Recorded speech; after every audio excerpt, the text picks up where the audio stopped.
सत श्री अकाल जी। मैं गुरसंगीत नावल पत्तन की कहानी नाल एक बार हाज़र हाँ। लेखक दविंਦਰ पांधी जी के नावल नाल भाग 5। जसबीर ने गौर नाल वेख्या कि बस किहड़े इलाके विचों लंघ रही है। यह इलाका उसनूं गुरदासपुर का आला दुआला ही दिस रहा सी। फिर वो किन्ना ही चिर सड़क दे एक चारे पासे दौड़ते हुए रुखां वल वेख रही सी। वो इन्हां दौड़ रहे रुखां बारे सोच के हैरान हो रही सी। दौड़ बस रही है ते लगदा है जिवें रुख दौड़ रहे ने। ये प्रकृति भी कितनी अजीब है। इंसान भी इंज ही दौड़दा है ते नचदा है। अज पता नहीं क्यों जिंदगी दियां सारियां पिछलियां यादां उसके दिमाग के स्क्रीन ते आके उकर रहीआं सन। जसबीर नूं वो गल याद आई जो मुकलावे दे अगले दिन ही सुखदेव सिंह ने उसनूं कही सी। जसबीर, असल विच तेरे नाल धोखा होया है। तैनूं जिहो जिहा आदमी मिलना चाहिदा सी उहो जिहा मैं नहीं हाँ। सुखदेव सिंह दे मूँहों इन्नी कुरखत गल सुन के जसबीर रो पई सी अते रोंदी हुई सुखदेव सिंह दे नाल चिंबड़ के सिसकियां भरन लग पई सी। इसे पल ही सुखदेव सिंह अपने अंदरले इंसान नूं कोख रिहा सी। मैं ठीक कह रहा हाँ जसबीर, पर मैं पूरा यतन करांगा कि जिंदगी 'च तेरे नाल इंसाफ होवे। उस वक्त जसबीर नूं समझ नहीं सी आई कि सुखदेव सिंह की बुझारतां पा रहा है। सुखदेव सिंह भावें सनकी किस्म का आदमी सी, पर जसबीर पूरी तरह पति प्रेम 'च रंगी गई सी। पर उन्हां सारियां गल्लां दा जवाब अज जसबीर नूं मिल गया सी, जद कि उसका जीवन एक टुटी हुई किश्ती वांग बेसहारा ही वह तुरिया सी। हुण वो सोच रही सी, औरत का जीवन भी कितना अजीब हुंदा है। किसी थां तो उसकी पूजा हुंदी है ते किसी थां ते उसनूं नफरत नहीं मिलती, दुरकार मिलती है। पर क्यों? इस क्यों दे सवाल ने उसनूं होर भी उलझन विच पा दिता।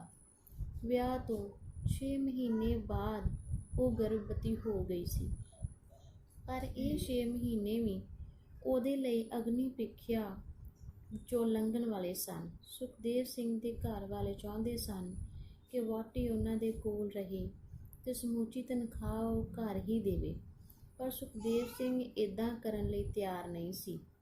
ਉਹ ਚਾਹੁੰਦਾ ਸੀ ਵਹੁਟੀ ਉਹਦੇ ਕੋਲ ਹੀ ਰਹੇ ਜਿੱਥੇ ਉਹ ਨੌਕਰੀ ਕਰਦਾ ਸੀ। जद ਉਹ ਇਹ ਗੱਲ ਕਰਦਾ ਤਾਂ ਘਰ ਵਿੱਚ ਲੜਾਈ ਖੜੀ ਹੋ ਜਾਂਦੀ ਤੇ ਡਰ ਤੋਂ ਜਸਬੀਰ ਸਹੁਰੇ ਘਰ ਵਿੱਚ ਹੀ ਰਹਿਣਾ ਮੰਨ ਗਈ।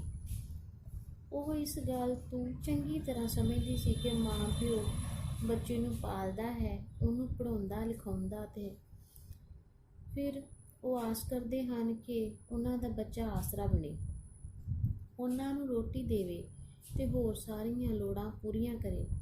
पर यह आदर्शवाद जसबीर नूं महंगा पिया। दोवें ननाना ते चौंके चों सुरखरू हो गईयां। वो अपना दाज बनाउंदियां रहिंदियां ते सस धोते हुए कपड़े पा के किसी सहेली दे घर च जाके गुरुद्वारे तुरी रहिंदी। किन्नी देर तक वो कल्ली रोटी पकांदी रहिंदी ते फिर एक रात सारे टब्बर दे जूठे भांडे मांज के उसनूं सौण की वेल मिलती। सुखदेव सिंह हर शनिचरवार की शाम नूं घर आउंदा। जसबीर बड़ी बेसब्री नाल उसका इंतजार करती रहिंदी। जद सुखदेव सिंह शहर विच आ वड़दा तां जसबीर नूं मिलण लई ਉਹਦੇ दिल विच इन्नी काहल हुंदी कि उड़ के जां जादू नाल जसबीर कोल पहुंचना चाहुंदा। कई वार तां एकांत विच इन्नी बेसब्री नाल मिलदी कि सुखदेव सिंह नाल चिंबड़ के रोण लग पैंदी, पर वो अपना दुख नहीं सी दसदी। पति दियां बाहां विच सारे दुख दर्द भुल जांदी।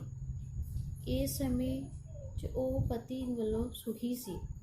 ऐतवार वाले दिन वो दोवें जद अंदर बैठ के गल्लां करदे तां सुखदेव दियां भैणां ओले हो के उन्हां दियां गल्लां सुणदियां। गल कोई होर हुंदी ते समझी कोई होर जांदी। ਉਹ ਮਾਂ ਨੂੰ ਸਿਖਾਉਂਦੀਆਂ ਤੇ ਘਰ ਵਿੱਚ ਲੜਾਈ ਪੈ ਜਾਂਦੀ। ਸੁਖਦੇਵ ਸਿੰਘ ਦੀ ਮਾਂ ਕਾਫੀ ਬੜਬੋਲੀ ਸੀ। ਗੱਲ ਦੀ ਤਹਿ ਤੱਕ ਪਹੁੰਚਣ ਤੋਂ ਬਗੈਰ ਹੀ ਉਹ ਲੜਾਈ ਸ਼ੁਰੂ ਕਰ ਦਿੰਦੀ। ਇੰਜ ਮਾਹੌਲ ਅਣਸੁਖਾਵਾਂ ਹੋ ਜਾਂਦਾ। ਜਸਬੀਰ ਦਾ ਮਨ ਦੁਖੀ ਹੁੰਦਾ ਤੇ ਉਹ ਆਪਣੇ ਆਪ 'ਚ ਸੜ ਭੁੱਜ ਕੇ ਰਹਿ ਜਾਂਦੀ। ਉਹਦਾ ਦਿਲ ਚਾਹੁੰਦਾ ਸੀ ਕਿ ਇਸ ਘਰ 'ਚੋਂ ਨੱਠ ਜਾਏ। ਅਖੀਰ ਉਹ ਆਪਣੇ ਪਤੀ ਨਾਲ ਜਾਣ ਵਾਸਤੇ ਸਫਲ ਹੋ ਗਈ।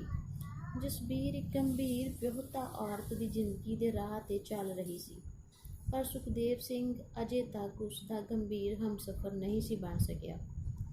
ਉਹ ਘਰ ਆਉਣ ਲਈ ਵਕਤ ਦਾ ਪਾਬੰਦ ਨਹੀਂ ਸੀ। ਬਹੁਤ ਵਾਰੀ ਜਸਬੀਰ ਪਤਨੀ ਹੋਣ ਦੇ ਨਾਤੇ ਸੁਖਦੇਵ 'ਤੇ ਰੋਸ ਕਰਦੀ, ਪਰ ਸੁਖਦੇਵ ਸਿੰਘ ਹੱਸ ਕੇ ਗੱਲ ਆਈ ਗਈ ਕਰ ਛੱਡਦਾ।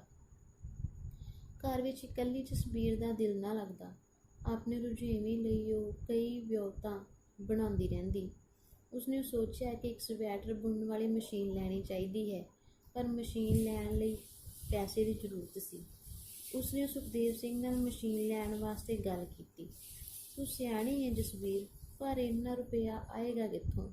1500 ਰੁਪਇਆ ਚਾਹੀਦਾ ਏ ਮਸ਼ੀਨ ਲੈਣ ਲਈ, ਤੇ ਦੂਸਰੀ ਬਟਨਾਂ ਵਾਲੀ ਮਸ਼ੀਨ ਲੈਣ ਲਈ ਹੋਵੇ ਤਾਂ 4000 ਰੁਪਇਆ ਚਾਹੀਦਾ ਹੈ। ਜੇ ਕਿਸ਼ਤਾਂ 'ਤੇ ਗੱਲ ਬਣਦੀ ਹੋਵੇ ਤਾਂ ਕਿਸ਼ਤਾਂ 'ਤੇ ਲੈ ਦਿਓ। ਦੇਖੋ, ਮਸ਼ੀਨ ਲੈਣ ਦਾ ਆਪਾਂ ਨੂੰ ਬੜਾ ਫਾਇਦਾ ਹੋਵੇਗਾ। ਬਾਜ਼ਾਰ 'ਚ 20 ਰੁਪਏ ਕਿਲੋ ਉਨਾਈ ਤੇ ਆਮ ਉੱਨ ਮਿਲ ਜਾਂਦੀ ਏ। ਜੇ ਕਿਲੋ ਨਹੀਂ ਤੇ ਅੱਧਾ ਕਿਲੋ ਤਾਂ ਮੈਂ ਜ਼ਰੂਰ ਹੀ ਉੱਨ ਲਿਆ ਕਰਨੀ ਏ। ਨਾਲੇ ਇਕੱਲੀ ਬੈਠੀ ਘਰ ਬੋਰ ਹੁੰਦੀ ਰਹਿੰਦੀ ਆ। ਫਿਰ ਆਂਢ ਗੁਆਂਢ 'ਚੋਂ ਕਿਸੇ ਜਨਾਨੀ ਦੇ ਮਸ਼ੀਨ ਚਲਾਉਣ ਦੀ ਜਾਚ ਸਿੱਖਣੀ ਹੋਵੇ ਤਾਂ 100 ਰੁਪਇਆ ਸਿਖਾਈ ਦਾ ਮਿਲ ਜਾਂਦਾ ਏ। ਜਸਬੀਰ ਨੇ ਪੂਰੀ ਦਲੀਲ ਨਾਲ ਸੁਖਦੇਵ ਸਿੰਘ ਨੂੰ ਘਾਇਲ ਕਰਨਾ ਚਾਹਿਆ। ਸੁਖਦੇਵ ਸਿੰਘ ਨੇ ਜਸਬੀਰ ਦੀ ਗੱਲ ਸੁਣ ਤਾਂ ਲਈ ਸੀ, ਪਰ ਉਸ ਦਾ ਮਨ ਪੂਰੀ ਤਰ੍ਹਾਂ ਜਸਬੀਰ ਨਾਲ ਸਹਿਮਤ ਨਹੀਂ ਸੀ ਹੋਇਆ। ਅਸਲ ਵਿੱਚ ਉਹ ਮਸ਼ੀਨ ਲੈਣ ਦੇ ਹੱਕ 'ਚ ਨਹੀਂ ਸੀ। ਟਾਲਣ ਲਈ ਉਹਨੇ ਕਿਹਾ, ਨਾ ਗੱਲ ਸੁਣ, ਤੂੰ ਹੁਣ ਇਹੋ ਜਿਹੀ ਹੋ ਗਈ ਹੈ, ਮਸ਼ੀਨ ਤੂੰ ਕਿੱਦਾਂ ਚਲਾਏਂਗੀ? ਮੈਂ ਚਲਾ ਲਵਾਂਗੀ। ਤੁਸੀਂ ਹਰ ਗੱਲੇ ਨਾ ਹੀ ਨਾ ਕਰੀ ਜਾਇਆ ਕਰੋ। ਚੰਗਾ, ਇੱਦਾਂ ਜਿੱਦਾਂ ਤੇਰੀ ਮਰਜ਼ੀ ਹੈ ਤੂੰ ਕਰ, ਪਰ ਮੈਂ ਤਾਂ ਤੈਨੂੰ ਠੀਕ ਸਲਾਹ ਦਿੱਤੀ ਹੈ, ਸੁਖਦੇਵ ਸਿੰਘ ਨੇ ਕਿਹਾ। ਪਰ ਜਸਬੀਰ ਆਪਣੇ ਮਨ ਅੰਦਰ ਪੱਕਾ ਵਿਚਾਰ ਬਣਾ ਚੁੱਕੀ ਸੀ ਕਿ ਇੱਕ ਵਾਰ ਮਸ਼ੀਨ ਉਸਨੇ ਜ਼ਰੂਰ ਲੈਣੀ ਹੈ, ਭਾਵੇਂ ਕਿੱਦਾਂ ਵੀ ਲਵੇ। ਕਿੰਨੇ ਹੀ ਦਿਨ ਉਹ ਸੋਚਦੀ ਰਹੀ ਕਿ ਮਸ਼ੀਨ ਲਈ ਰੁਪਇਆ ਕਿੱਥੋਂ ਲਿਆਇਆ ਜਾਵੇ। ਅਖੀਰ ਉਸਨੇ ਇੱਕ ਸਕੀਮ ਚਲਾ ਹੀ ਲਈ। ਰੇਲਵੇ ਕਲੋਨੀ ਦੀਆਂ ਬਹੁਤੀਆਂ ਸਾਰੀਆਂ ਜਨਾਨੀਆਂ ਨੂੰ ਉਸਨੇ ਕਮੇਟੀ ਪਾਉਣ ਲਈ ਪ੍ਰੇਰ ਹੀ ਲਿਆ। ਪਹਿਲੀ ਕਮੇਟੀ ਜਸਬੀਰ ਨੇ ਆਪ ਰੱਖ ਲਈ, ਬਾਕੀ ਕਮੇਟੀਆਂ ਦੂਸਰੀ ਕਮੇਟੀ ਤੋਂ ਸ਼ੁਰੂ ਹੋਈਆਂ। ਹੁਣ ਜਸਬੀਰ ਕੋਲ ਮਸ਼ੀਨ ਲੈਣ ਜੋਗੇ ਪੈਸੇ ਹੋ ਚੁੱਕੇ ਸਨ। ਇੱਕ ਦਿਨ ਸੁਖਦੇਵ ਸਿੰਘ ਨੂੰ ਨਾਲ ਲੈ ਕੇ ਉਸਨੇ ਮਸ਼ੀਨ ਲੈ ਹੀ ਲਈ। ਹਰ ਰੋਜ਼ ਸੁਖਦੇਵ ਸਿੰਘ ਨੂੰ ਡਿਊਟੀ 'ਤੇ ਭੇਜਣ ਤੋਂ ਬਾਅਦ ਜਸਬੀਰ ਉਸੇ ਦੁਕਾਨ 'ਤੇ ਹੀ ਜਾਚ ਸਿੱਖਣ ਲਈ ਚਲੀ ਜਾਂਦੀ ਜਿੱਥੋਂ ਉਸਨੇ ਮਸ਼ੀਨ ਲਈ ਸੀ। ਪੂਰੇ 15 ਦਿਨਾਂ 'ਚ ਉਸਨੂੰ ਸਵੈਟਰ, ਜੁਰਾਬਾਂ ਤੇ ਜਰਸੀਆਂ ਬੁਣਨ ਦੀ ਜਾਚ ਆ ਗਈ। ਫਿਰ ਉਸਨੇ ਇੱਕ ਗੁਆਂਢਣ ਨੂੰ ਲੈ ਕੇ ਆਪਣੀ ਪੂਰੀ ਵਾਕਫੀਅਤ ਦੇ ਕੇ ਇੱਕ ਦੁਕਾਨ 'ਤੇ ਉੱਨ ਲਵਾ ਲਈ। ਜਸਬੀਰ ਨੂੰ ਹਰ ਵਕਤ ਰੁੱਝੀ ਹੋਈ ਵੇਖ ਕੇ ਸੁਖਦੇਵ ਸਿੰਘ ਨੂੰ ਬੜਾ ਬੁਰਾ ਲੱਗਦਾ। ਮੈਂ ਆਨਾ, ਤੂੰ ਇੰਨੀ ਕਮਾਈ ਕਰਕੇ ਜਾਣਾ ਕਿੱਥੇ ਹੈ? ਕਮਾਈ ਵੀ ਮਾੜੀ ਹੁੰਦੀ ਏ ਕਿਤੇ। ਕੱਲ੍ਹ ਨੂੰ ਘਰ 'ਚ ਨਿਆਣਾ ਆਉਣਾ ਏ, ਅੱਗੇ ਜ਼ਿੰਮੇਵਾਰੀਆਂ ਵਧਣੀਆਂ ਨੇ, ਘਟਣੀਆਂ ਥੋੜ੍ਹਾ ਏ। ਸੁੱਟ ਪਰਾਂ ਮਸ਼ੀਨ ਜਿਹੀ ਨੂੰ, ਐਵੇਂ ਅੱਖਾਂ ਖਰਾਬ ਕਰ ਲਵੇਂਗੀ। ਤੁਹਾਨੂੰ ਕੀ ਪਤਾ ਹੈ, 10 ਰੁਪਏ ਤੇ ਮੈਂ ਬਣਾ ਹੀ ਲੈਂਦੀ ਹਾਂ। ਰਾਤ ਤੱਕ ਚਾਰ ਹੋਰ ਬਣਾ ਲੈਣੇ ਨੇ। ਜਸਬੀਰ ਨੇ ਹੱਸ ਕੇ ਜਵਾਬ ਦਿੰਦੀ ਹੋਈ ਨੇ ਆਖਿਆ, ਏਡੀ ਵੱਡੀ ਰਕਮ 10 ਨਾਲ ਪੂਰੀ ਹੋਣ ਲੱਗੀ ਏ? ਫੂਈ ਨਾਲ ਤਾਂ ਤਲਾਬ ਵੀ ਭਰ ਜਾਂਦਾ ਏ। ਤੁਹਾਨੂੰ ਕੀ ਕਿਸ਼ਤੀ ਮੈਂ ਦੇਣੀ ਏ? ਤੁਹਾਨੂੰ ਕੀ ਕਿਸ਼ਤਾਂ ਮੈਂ ਦੇਣੀ ਏ? ਕਮਾ ਕੇ ਮੈਂ ਦੇਵਾਂਗੀ, ਤੁਸੀਂ ਨਾ ਦਿਓ। ਜਸਬੀਰ ਗੁੱਸੇ ਹੋ ਗਈ। ਜਦ ਇਸ ਝੁੰਝਲਾਹਟ ਤੋਂ ਜਾਗੀ ਤਾਂ ਬਟਾਲਾ ਆ ਚੁੱਕਾ ਸੀ। ਚਲੋ ਜੀ, ਵਿਦਾ ਚਾਹੁੰਦੇ ਹਾਂ ਜੀ। ਅੱਜ ਦਾ ਪਾਠ ਖਤਮ ਹੋ ਚੁੱਕਾ ਹੈ। ਕੱਲ੍ਹ ਤੁਹਾਡੇ ਨਾਲ ਫਿਰ ਨਵਾਂ ਹਿੱਸਾ ਲੈ ਕੇ ਸ਼ੁਰੂ ਹੋਵਾਂਗੇ। ਸਤਿ ਸ਼੍ਰੀ ਅਕਾਲ।